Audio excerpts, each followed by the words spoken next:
Okay, well, if you take a look there, I've got a pretty unusual shaped block of wood here. It's got a big burl side over here that's been sitting for a long time, got some spald on the bottom. This is another block of wood that I picked up at an estate sale from a fellow turner who passed away in our club. He had a whole shed full of stuff. A lot of it was, rotting and cracked, and none of it had been waxed, as you can see here, so it's just cut and left to dry. This feels like it's gonna have some really pretty figure in it. My thought right here is to make a oval shaped pot with a hole on top, and then we'll hollow it out, do a hollow form, something more decorative and artsy. A couple of cracks, a couple interesting things. Not sure exactly how this turn's gonna go, but let's spin it up and see what happens. I'm gonna get on this side over here so I can feel the lathe for any vibration. It's pretty out of balance, but it's also a fairly light piece of wood.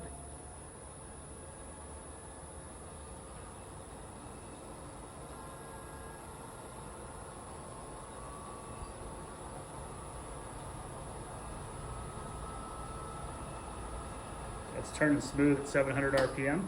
So I'm gonna get my face shield on and we'll give it a turn. Alrighty, I'm gonna start at this with the Carter & Sons Mike Mahoney wood beater. Got a nice fresh edge on it. Not the easiest tool to sharpen. I need to get on their site and figure out how to keep that profile. All of my different angle gauges all change it out, so I ended up having to freehand some of it. But it should be nice and sharp and ready to go. So let's get at it.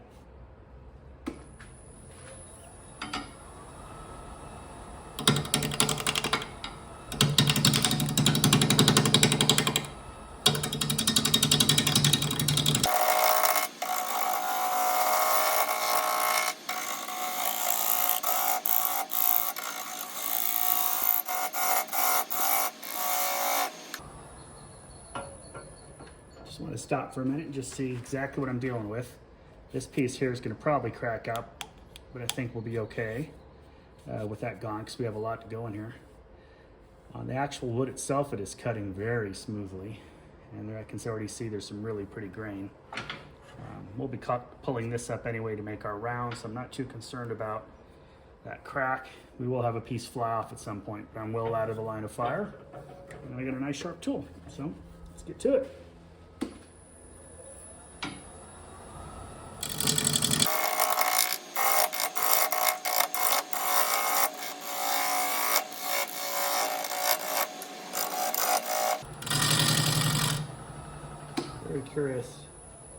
Very curious to see where the edges start and stop on this, because I can't really feel it with all the bumpiness. This feels, that's gonna go anyway. Got a lot of just kind of waste wood on here from it being an odd shape. So I'm just gonna keep coming around till we get something round and I can crank the speed up a wee bit. Although I'm pretty happy with 700 RPM for something this big, but it's so light that even being out of balance, it's not creating any real issues for me yet.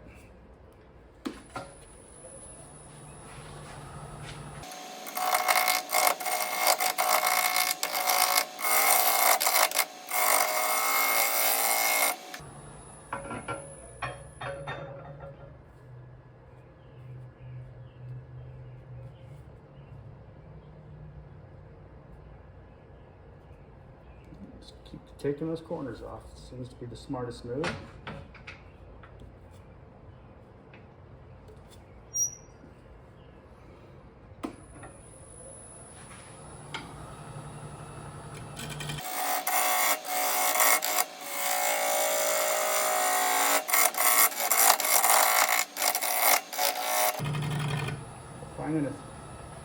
Finding a spot to get in on there is not easy, even at a high speed. But it's cutting smooth. There's only a little tear out right there. That's like glass. So we've got a sharp enough tool. Let me just keep trying to find where that round spot's going to be. Feeling pretty good about, yeah, I think this is going to be a lovely piece.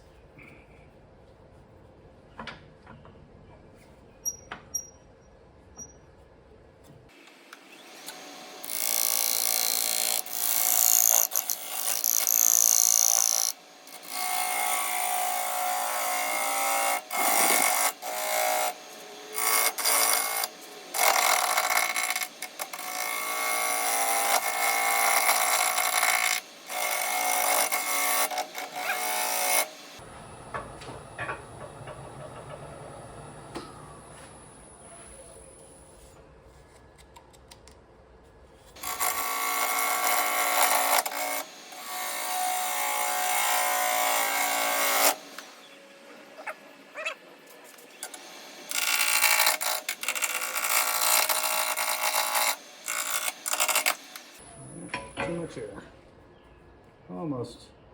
Almost flat spots though.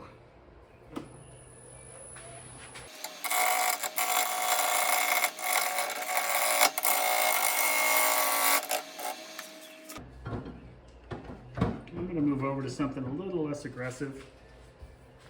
We're getting nice cuts down here where we have full contact, but it does not like the air. So I'm going to move to a little less aggressive gouge. See if we can just keep rounding up to that area. See where our actual roll is going to be here. And I think I want to start my rounding, but I probably need to find out where our low spot's going to be first. Let's get a little of this cleaned up.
I mark the widest point in the whole turning here with a pencil. So I know that from here I can round and from here I can round. We're going to have to do quite a bit of rounding to kick care of this burl up here. Almost ashamed to waste this big chunk of wood up here that make a lovely box or something out of, but I think for the shape of this, I'm going to come up to a point, so we're going to have to bite the bullet there. Now I can flip this around, so first I'm going to go ahead and establish a tenon. I'm not going to put it in a chuck though, I'm just going to flip it around so I can come from this direction to do the rounding and get the neck for our vessel together. That's going to end up having to go anyway, so let's go ahead and get a tenon established here. Even though we're not going to flip it and use it that direct way yet, I want to have it established so we know what we're dealing with.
All right, I've got it turned around. We're still just using the 4-prong center and the tailstock center here.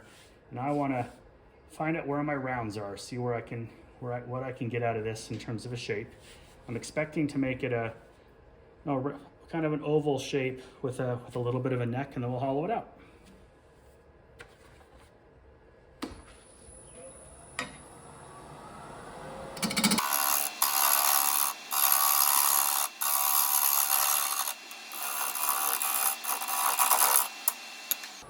You might usually go this direction.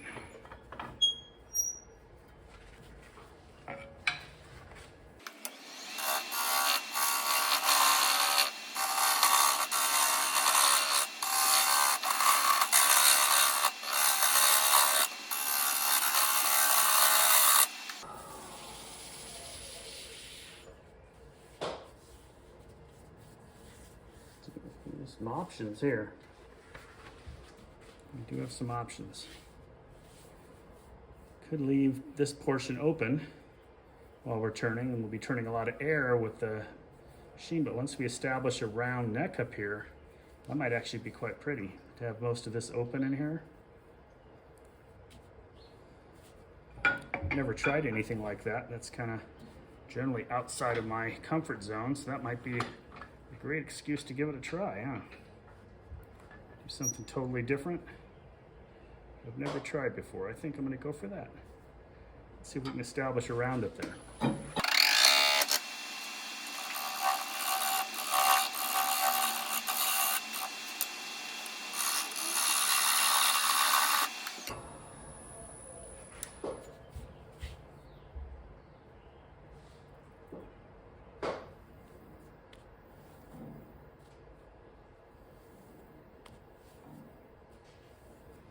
So to me, that would be our maximum opening for the mouth, for the outside diameter. So I'm going to bring into this point, and then we'll turn down from there.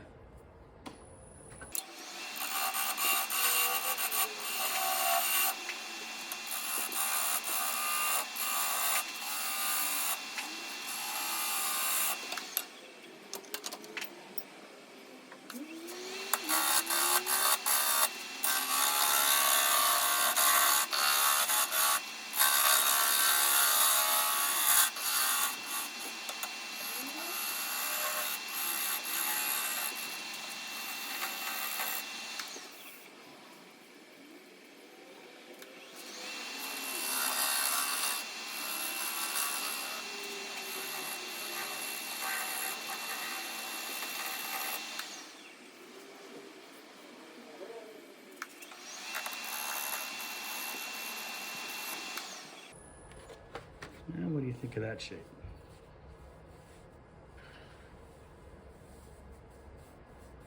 I'm going to work out a little bit of the couple bumps in here from hitting that air, but we can sure scrape that, I think. Pretty crisp line up here. And we'll come in. Could just round that all the way down, and we'll still have this spot in here to be open as we hollow it.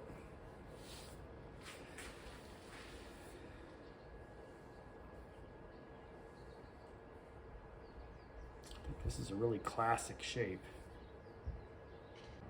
You can really play with the wall thickness. I think that'd be pretty interesting.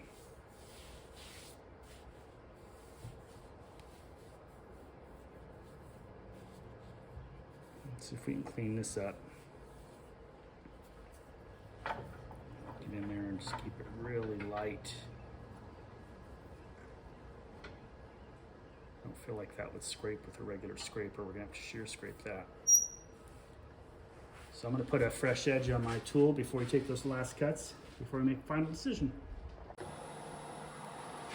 Got the fish accordingly.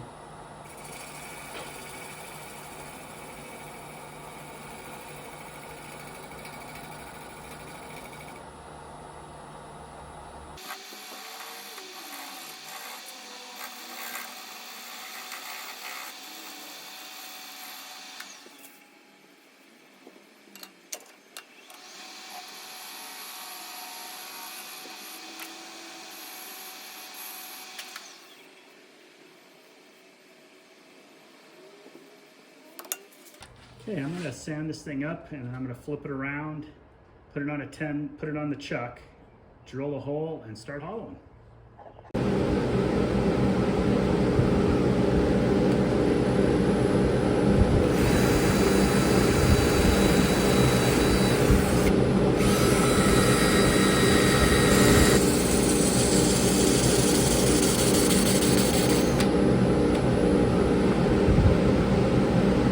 Okay, I know there's a couple guys that won't forgive me if I don't show the putting on the grit and then putting on the finish here on the outside.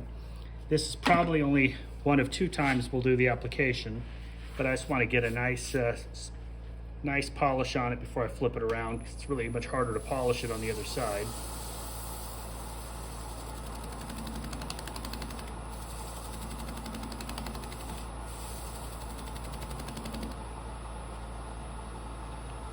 This should give us an idea of what we have to deal with here with how pretty this wood really is. I sanded it all the way to 400, like I normally do. And I think I stopped sanding beyond 400 thanks to Phil Anderson at Shady Acres. He's always sands usually 80 to 400. I usually start somewhere around there. And I used to sand all the way to 800. And I just stopped doing that, and it really hasn't impacted how my pieces turn out. So there's some softer wood, just like on the elm piece we did a little while back. It's a little bit of softer wood between hard growth rings. We have some spalt stuff, so I really need to make sure that every little spot gets them in there. And again, this beautiful burl over here area is going to be taken out as we hollow it. We should have a nice big open spot there, so I can really feel the grit on there. I'm having to do a lot more by hand because of this big void. I can't really put any pressure on it. But if you take a look at what we have so far, so you can get some mineral oil down on these wood between the rings. Oh, look at that. That's just beautiful.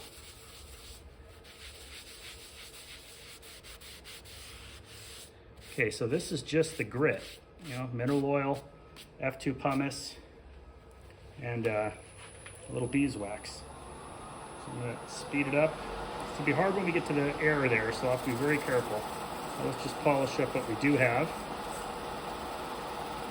What we feel comfortable doing. I'm not really going to the cleaning phase of it yet, I'm just doing the polishing. Very careful with my fingers. It's, again, the only set I have. There's a couple ways to do this with a sponge block or rubber block, but I also don't want to accidentally take any of that softer wood around off with too much pressure. Just getting in there with that usually does the trick. I'm going to get a not a shot towel, but a regular terry towel here to wipe the rest of this off.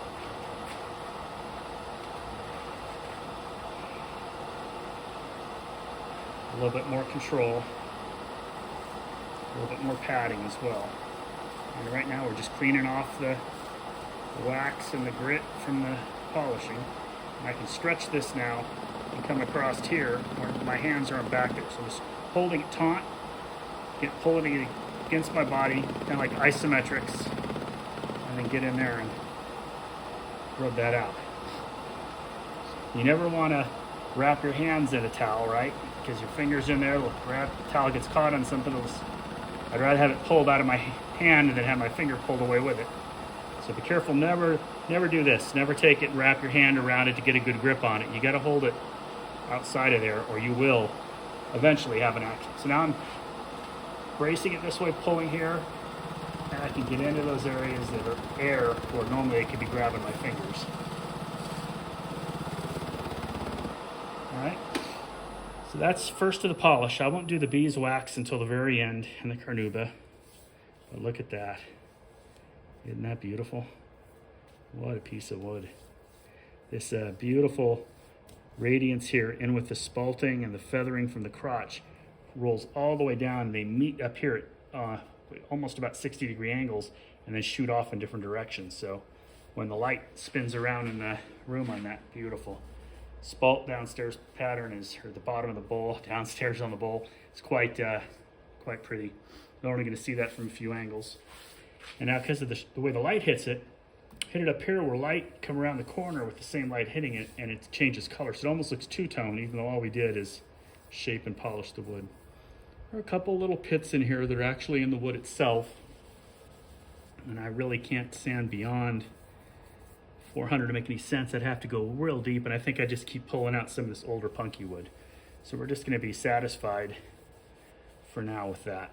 And if we decide to really load up a wax finish on that, we can actually fill those and melt that into the holes.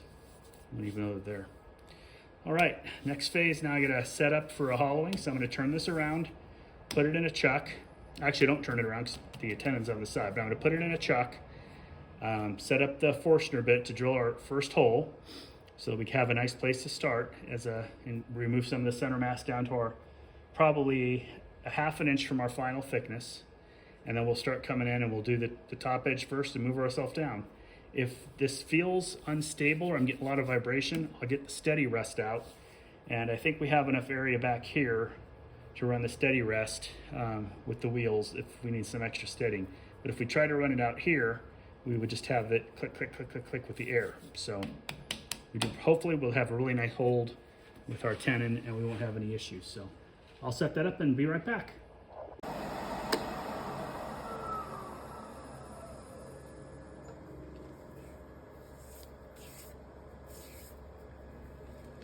See how those flecks run all the way around the outside. Back up, here's where this will be a nice big open spot as we hollow this out. Just what a beautiful piece of timber though, look at that. Got your traditional spalting down here on the bottom. As we wrap up around the edge, we'll have this big, beautiful opening. Hopefully some burl figure in there too. So. Okay, it's time for us to drill out a hole to start our hollowing.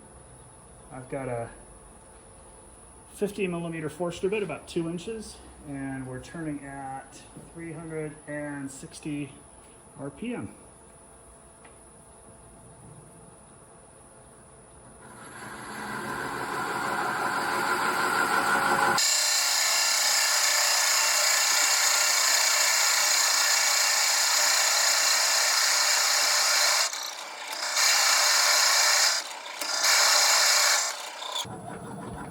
Go ahead and crank my quill in a bit so I have a little bit more range. I have a 4-inch travel on my quill, but further out you get more vibration, so I try to start it at about 1 inch. The deeper we go, the more consistent you have to be with clearing those chips.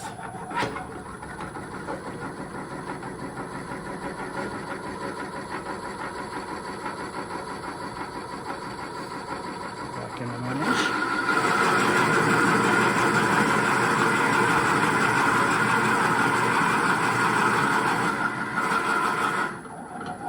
So with this 50mm bit, that's as far as I can go in, is about 3.5 inches. And I think I need to go about 6. So I might have to go up one more drill bit size. It's fairly hot, so I'll let it cool off. And we'll finish that, and then we'll come back and we'll start the hollowing. Okay, we're actually 3 days later now. Had some other work I had to take care of. So we're gonna go ahead now and start the top portion and work our way down into the bottom.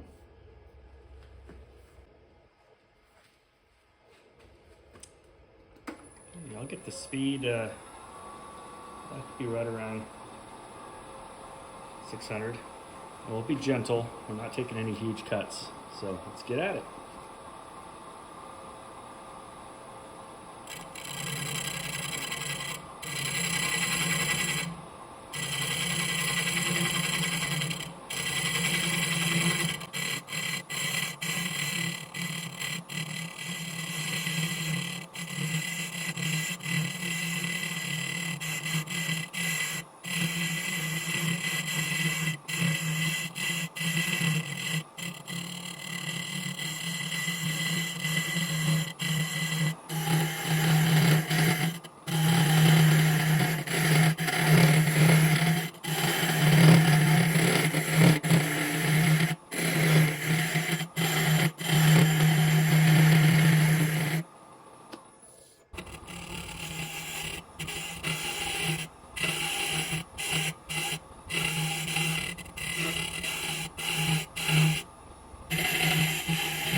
vibration, so I'm going to try to get the steady rest on here and find out if we can pull that off back here, if it'll actually add some value.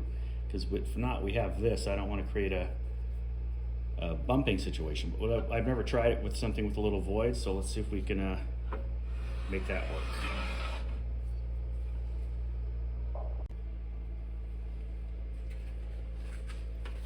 Okay, I have the steady rest on. Picked this up from a gray tin shack on Etsy. They made this, you just give them your dimensions on your lathe, your bedways, and he cranks one out for you. It's very affordable. When I looked into making my own, probably cost me an extra $35 to have someone else make it who knew what they were doing.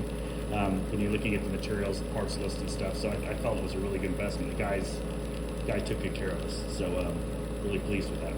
So let's see if this takes some of that little vibration out and make a little cleaner cut and make it a little safer.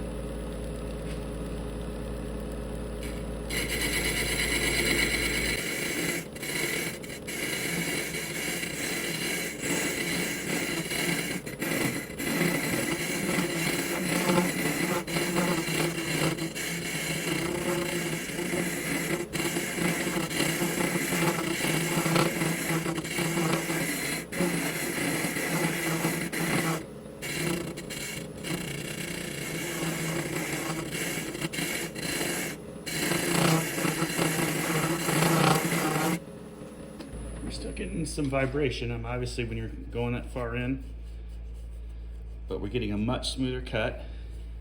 And as we get out towards this edge here and we start getting air, that's where it's going to become interesting. So right now we're probably still at ½ an inch thick right here, so I have to be very just gentle and slow. No point in risking it. And I'm going to keep a fresh burr on the scraper with the diamond card. About a little more than halfway in our depth here. Keeping a pretty good wall thickness, still very thick.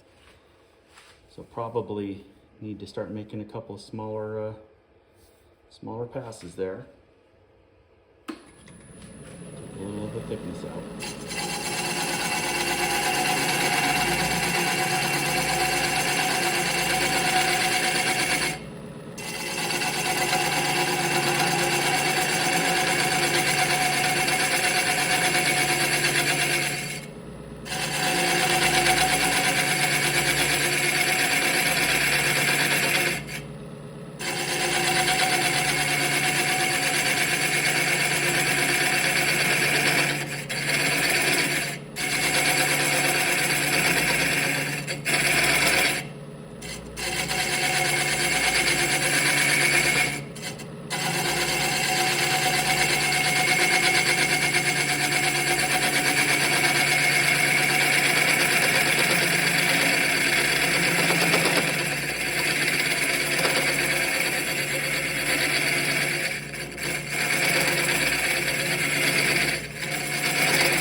Basically, it's a lot of rinse and repeat like that. We just got to keep getting in there and getting the shavings out, stop, blow it out, get back in. Take about maybe 1/8 of an inch at a time between stopping and blowing it out. We're getting pretty deep in there now. A little surprised we haven't already come. Oh, we're almost going to come through right here. So we're making really good progress. Let's get out our caliper here.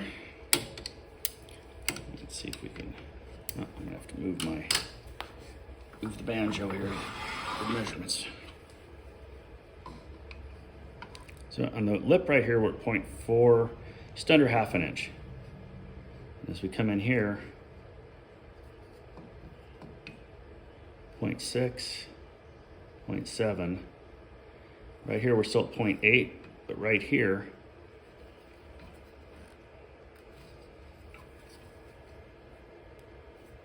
I'm at 0.5 right here. So we still have a ways to go. But you can feel the thinness as we get close to that edge there. I really don't think I'll take this much more than just under ½ inch. I don't really see a reason to. It'll still be very pretty. We'll obviously finish up this lip a little differently. But I think it'll be very attractive if we can keep it a nice uniform. I think uniformity is going to be more important than wall thickness, but we'll probably just get under ½ inch, maybe to 3/8. I think 3/8 would probably be good. Okay. I added my support bar here just to stop me when I'm coming around. I get a little more leverage and I know exactly what I'm scraping up against on that. And these are quite useful, but they also can sometimes just get in the way if you're not careful. And when you do get a catch, you now have something that's going to really lock it in place, and it's a catch. So it's no longer, can't just pull the tool out of the way sometimes. So I'm sure Trent's got some, this is his hollowing system, so I'm sure he's got some other tips. I'd love to go take his class on that. That's on my, my to-do list for next year, is to go take a full class on using this as well. Might even go ahead and bite the bullet and go towards the, into the carbide system. I think the carbide, not quite as much stopping to polish and sharpen. And I also think that the might be a little bit more forgiving for a relatively new to deep hollowing. Everything I've done deep hasn't been a closed form, you know. So it's generally, you make a 10 or 12 inch deep vase, you know, you've got plenty of room to get in there and work. But you get a 60 millimeter opening and something that's, you know, 250 millimeters across, you really can't get a bowl gouge in any of these angles safely that I'm aware of. So that's where we're at. I'll get back to it. Okay, starting to get the noises of thin, but I'm not sure exactly where we're at here. So I've got this breakthrough on this end, we're under ½ inch. And at that point, we were really thin right there, which is one of the spots we expect to break through on. And get up here,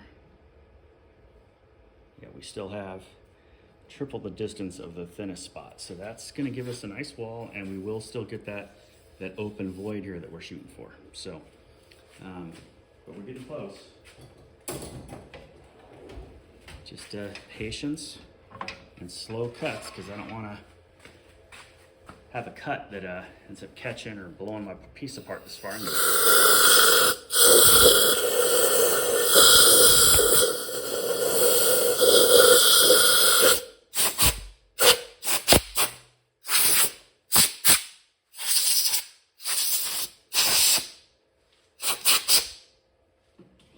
I don't know how important it is, because this is how I've always done it, so I don't know what the difference would be. But I always stop and blow out the bearings on the skate wheels too. They're on the there just to be safe. Okay. Now we're getting down to the money now. So here we go.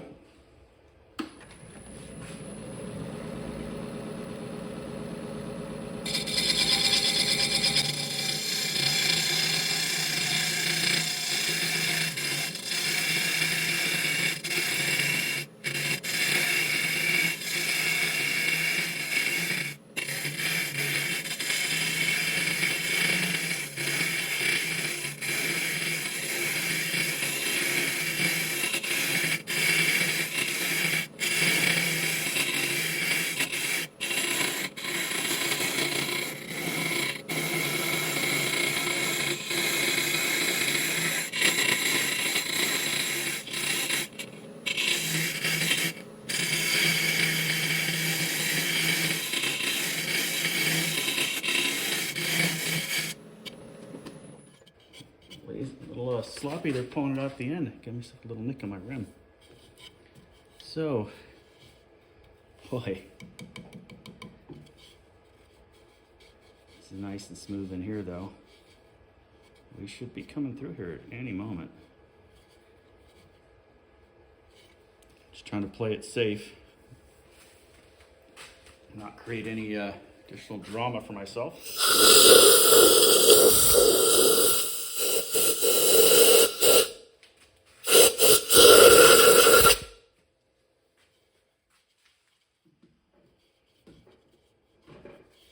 I'm really pleased with the shape and how it's coming together. So I'll keeping an edge on this thing and keep at it. If you really look at that, how small, it's a very small cutter. So we're taking very small, teeny little incremental cuts. It's really a patience game, but it does pay off, and it does prevent all those big blowout type of catches and stuff, taking these little fine cuts.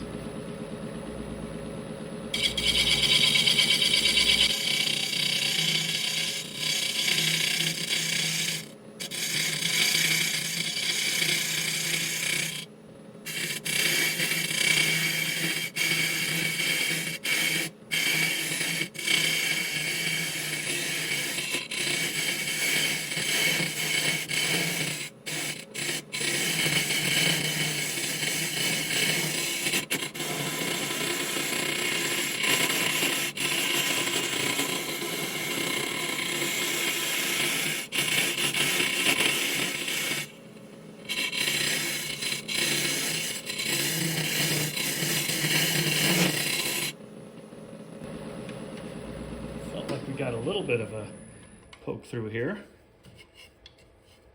but still nothing. Look how thin that is. Yeah, that's crazy, isn't it? And definitely to the thickness I want for this top here, but now it's just a matter of breaking through this really fine stuff there. Interesting. Yeah, this curve seems really good. Well, I can barely get my finger in there, so we're right on the edge. This should be, it's almost paper thin now.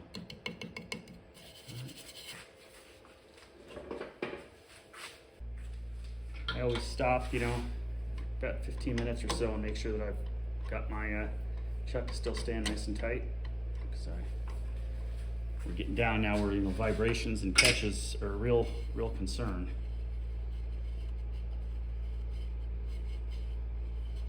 I think my next step now is going to be to start taking some more of that middle out, just so we can get some sort of opening here to monitor our progress as we thin out that what's going to end up being our void.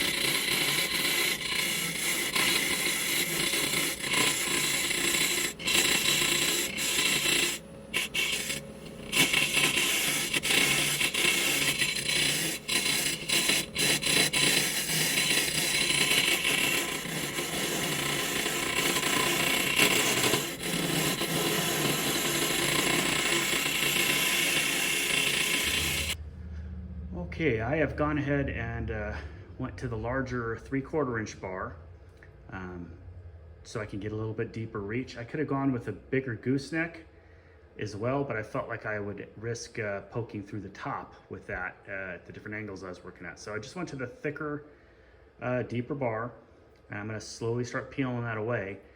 The inclusion there, or the burl section, or where the bark came off, I don't know exactly what caused that in the tree, is a lot thicker than I thought dimensionally. So I kind of ran a piece of string around it to see where we're at. It's still probably 5/8 of an inch at this shallowest spot from full round. So I think it's still going to be very pretty to have that open there.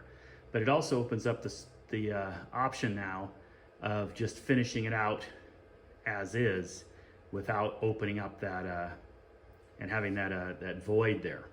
So it's a tough design decision, but I really think I want to stick with the void, because my idea is to use the Richard West method of putting the metallic foil inside, and I think it'll just be a really pretty piece. So that's kind of where I'm leaning, but you'll find out with me as we go. So I'm going to give you a little bit of a zoom in here, and I'm going to keep at it.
Well, we got our first little hole. I felt it.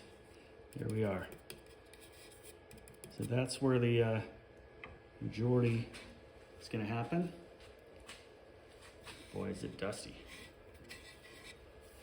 This is very, very old, very, very dry wood. Ooh, and we can use our hole up here for blowing up the thing.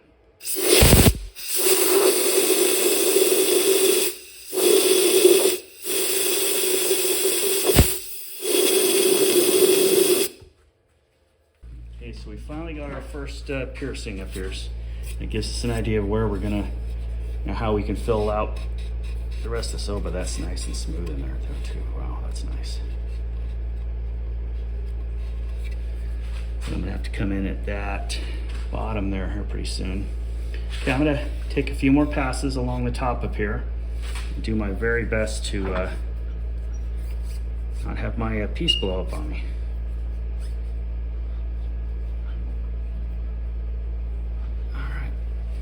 I'll leave the camera rolling just in case something interesting happens. I'm gonna have to come in here and start taking out that center too. We're actually way below on this side, but we'll know when we get a little bit more of this out. So.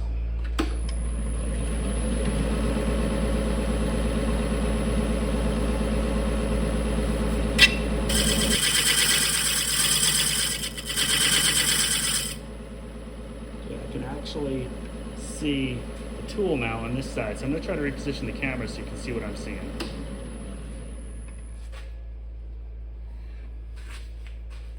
you can see how this is opening up now, and I just have to start coming up this way, but I can actually see the tool moving this direction from this angle. So let me see if I can reposition that so you can see it too, and I can still turn. Maybe I'll just put the camera over here. Might get a good spot at it, but okay, be right back.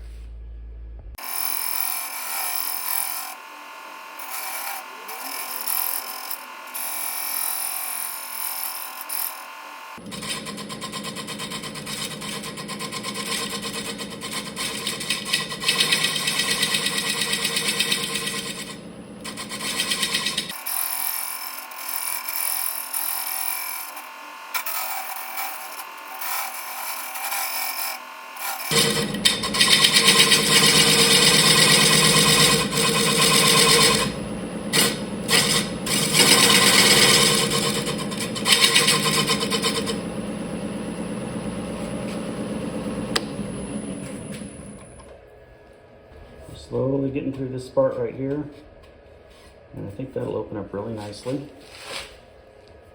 can see where our actual wall thickness is on the rest of the bowl. It's still pretty thick, so I think we have plenty of meat to do what we were intending to do.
we're doing pretty well.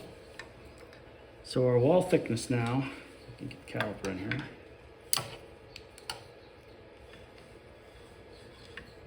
Angle.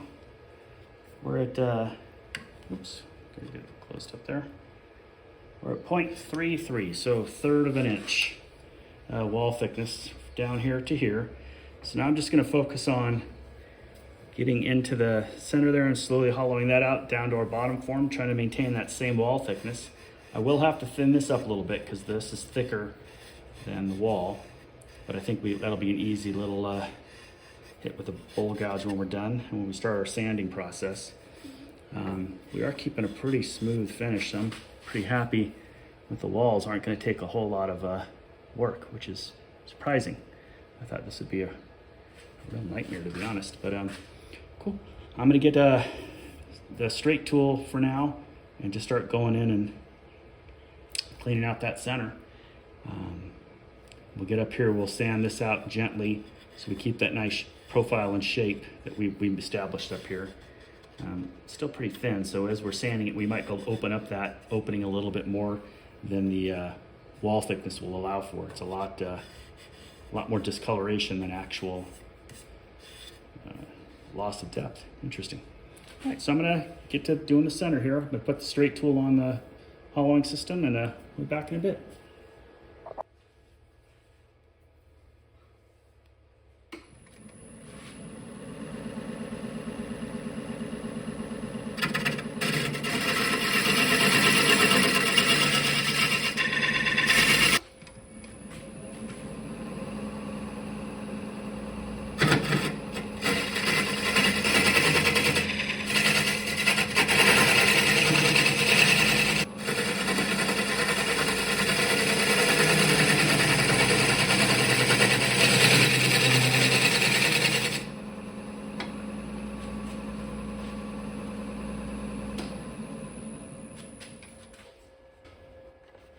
So my plan now is just to finish cleaning up the bottom right here. And once that arc is completely one smooth running arc, then I'll move back to a gooseneck tool to finish the wall thickness and the bottom thickness here. So we're getting a pretty nice cut, but it's gonna still require some sanding. It's pretty old wood.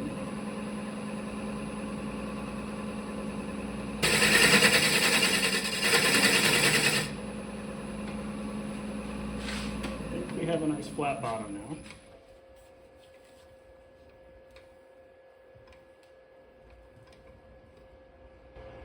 Yep, got a nice round down there. Be easy to get in there with a long tool and sand that flat. Just have a little nub in the middle that you really can't get to from here, but I might be able to get one of my longer scrapers in there and just lift that bump up nice and easy. Just don't want to risk any kind of a catch. It'll blow this thing apart. Okay, so my plan now then is to switch over to the gooseneck tool and continue the hollowing process. So, back in a bit. That's all we really have is to get rid of that little lump down there and blend those two surfaces, and then we'll be ready to sand, I think. Just see where we're at here from this standpoint. Yeah, just got to blend those two surfaces, and I think we'll be good to go.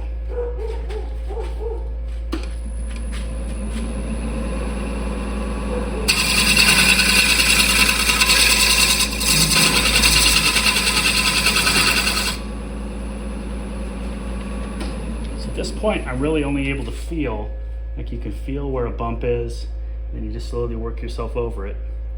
That's the whole goal. So I still have a little ways to go, not much at all actually. But we want to get this surface here down to the bottom. So you just gotta keep working away at it piece at a time. I don't think that there's any rush. Rushing is only gonna make this a disaster. So we'll keep working at that piece at a time until it's done.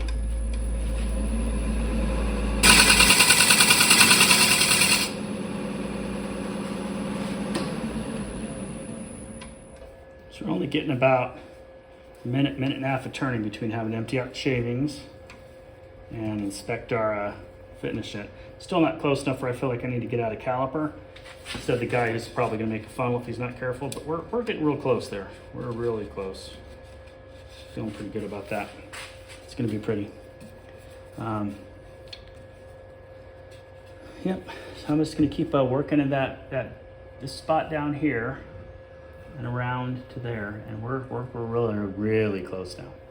So let me just see how my edge is holding up. Let me go ahead, just out of abundance of precaution, just double check my tenon down here, because we're starting to get some thinner wood. And when we flip this thing around, you can hear it. You can hear that we still have some meat here to take out, but not a lot. So it's just a matter of rounding that corner down there. I think we'll feel pretty good about that when it's done. Let me, so I can visually see where it is I need to be. So it's all right there. Okay.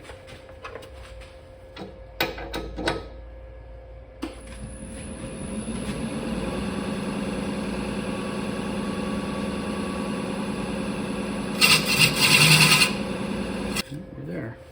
Just gotta keep working that one little bump away. And that's the bump, that's our bottom curve here. You can see where, if you watch the tool, I'm just dragging along the bottom here gently. You can see where the bumps are, and then right here, that's where the main one is. So I just gotta slowly work this away, which is down into the bottom curve here. So I just wanna be careful that I'm not gonna take out my wall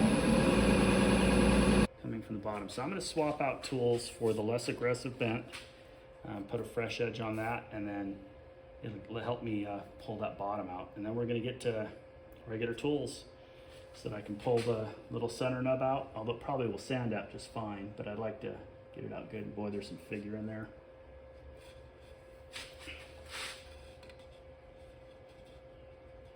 It's just that one little ridge right there. You'll be able to pull out. Okay, yeah, let's swap tools and I'll be right back. Okay, I've got the less bent tool in right now. Fresh edge.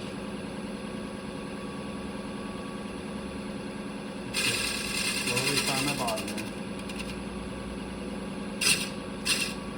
What do we got? We have got a nice smooth bottom now. That went out really nice. Came down to this arc and in. So all we need now is to, well, I might not even have to shear scrape. It's got a really nice finish. Boy, having a fresh edge on that made a huge difference.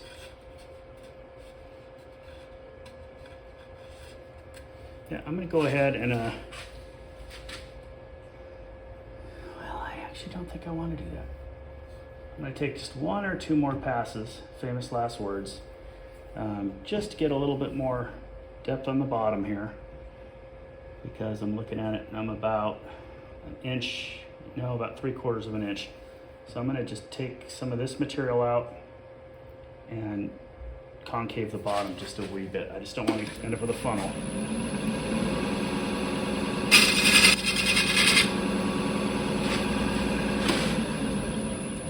That should do it. Now it's just a matter of finishing, sanding and finishing up. Yeah, that's very nice, very nice.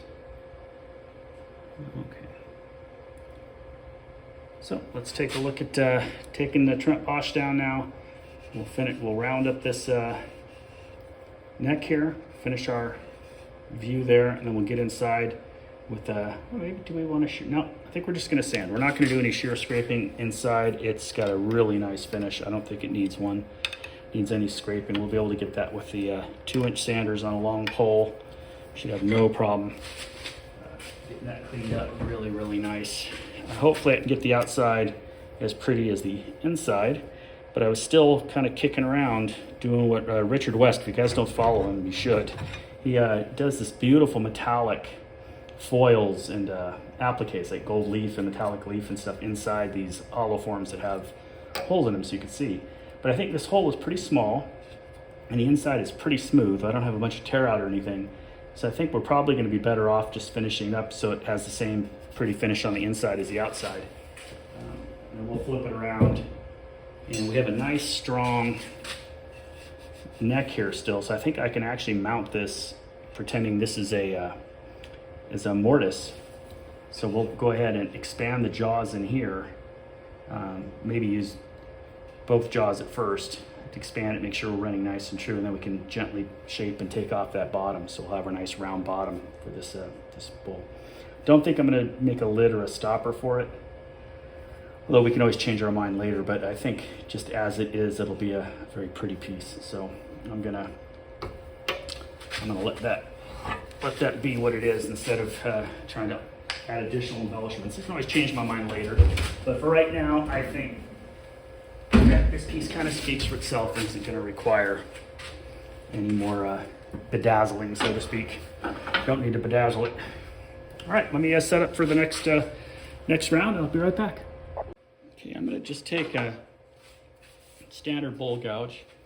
This is my 1/2 inch 3/8 flute swept back grind from a Hurricane. I'm just going to clean up that lip a little bit, and then we'll get to sanding the lip.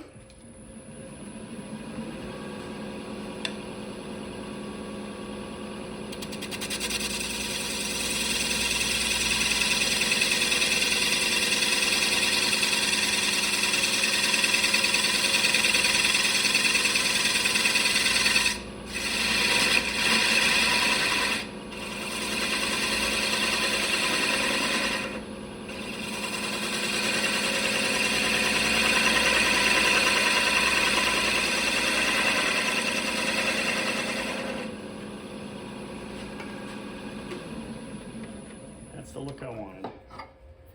Some tool marks in there because you got some vibrations. I think we'll start out at 120. We'll see how 120 does on this lip here.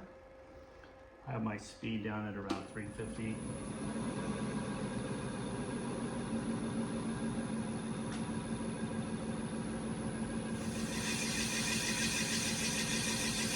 I think it'll be a whole lot of just like that. I can't really get too far in. Be safe. I don't want to risk a finger, but I think, let's see how that feels when we're in there. Probably hand sand a little bit, but I don't know if that's really necessary. I'm not feeling much in here.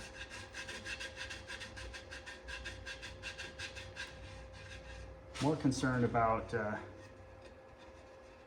start really slow. Let's see. Okay, the rest is gonna probably do with the tool that I've made myself here. By tool, I mean it's an extension.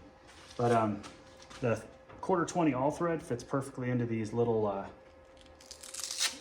little sanding pads.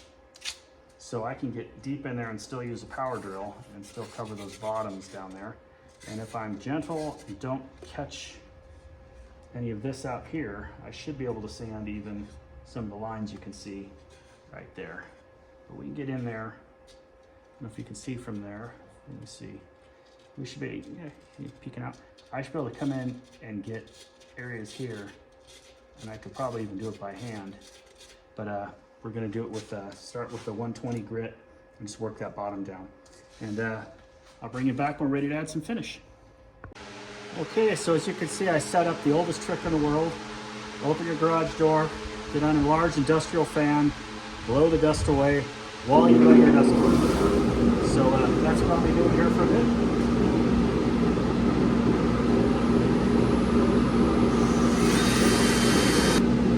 So that's how I'm going to deal with all of that for the next probably 30 minutes or so.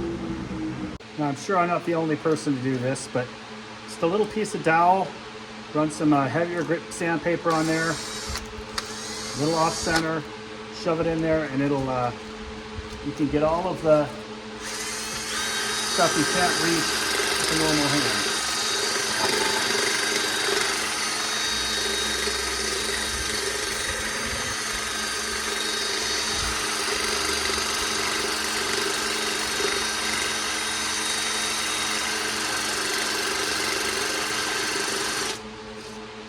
So run that through a few grits too.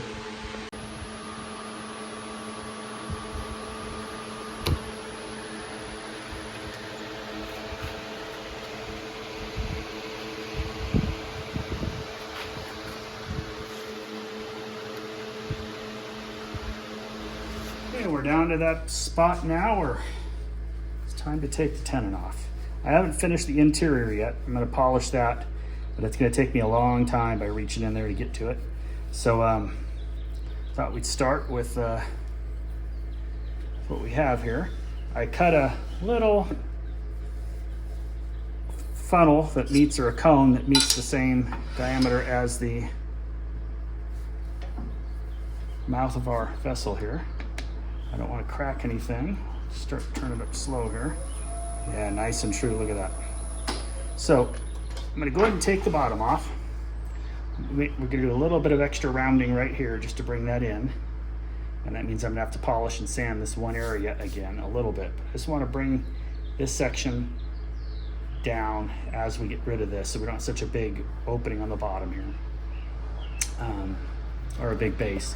And then I'll do my texture on it, we'll sand it, buff it, and then I'll get to sanding the inside with a stick and a sponge, because that's about what it's gonna take to get the final finish on the inside too. So, all right, let's take a look at it. Let's do it.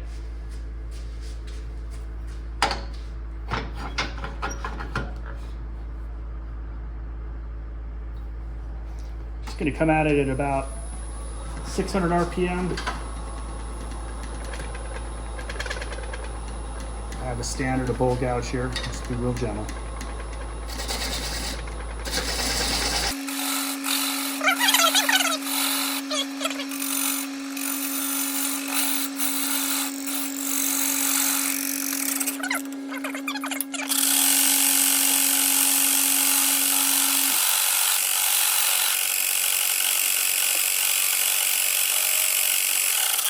Well, let's see, we want to just finish rounding this off here.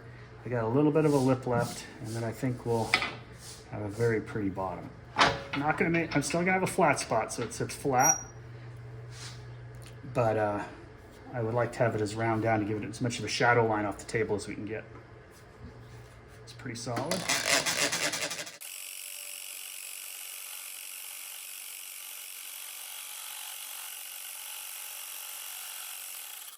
That looks pretty good there. And we have a nice even. So I think I'll leave this is going to be our foot now, and I'll just slowly, that's all I want is just a teeny bit of lift off the table. So I will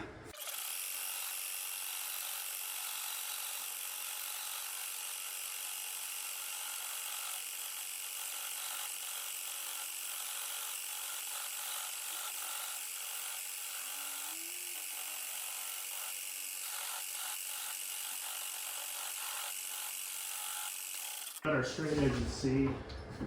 Wow, having that quiet for a minute is nice. Okay, got a little bit of a concave there, so that's what we want. Hold that up.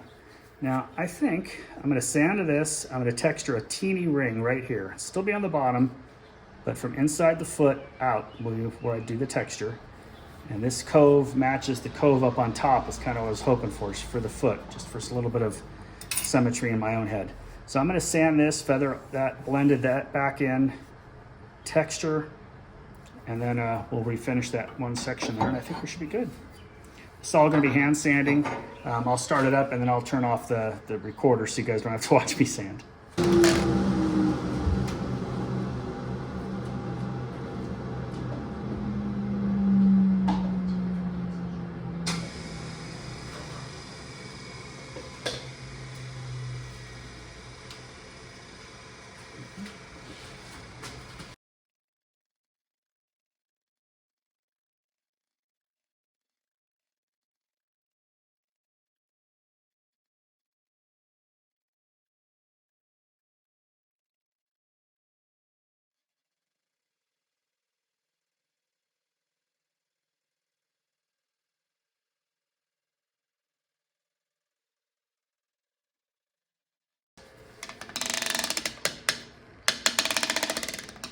Nice. All right, the rest is going to be all hand finished. I'll bring you back when we're ready to look it over. All right, well, there she is with a trip over the buffing wheel. I did some white diamond and then hit it with some carnauba, but there's no other finish on there other than polished wood and wax and buffing. turned out pretty good. I'm very pleased with it. It was definitely something brand new for me in terms of style and learning how to use these hollowing tools differently. Hope you enjoyed it. Thanks for stopping by my shop. Hope to see you soon. Take care.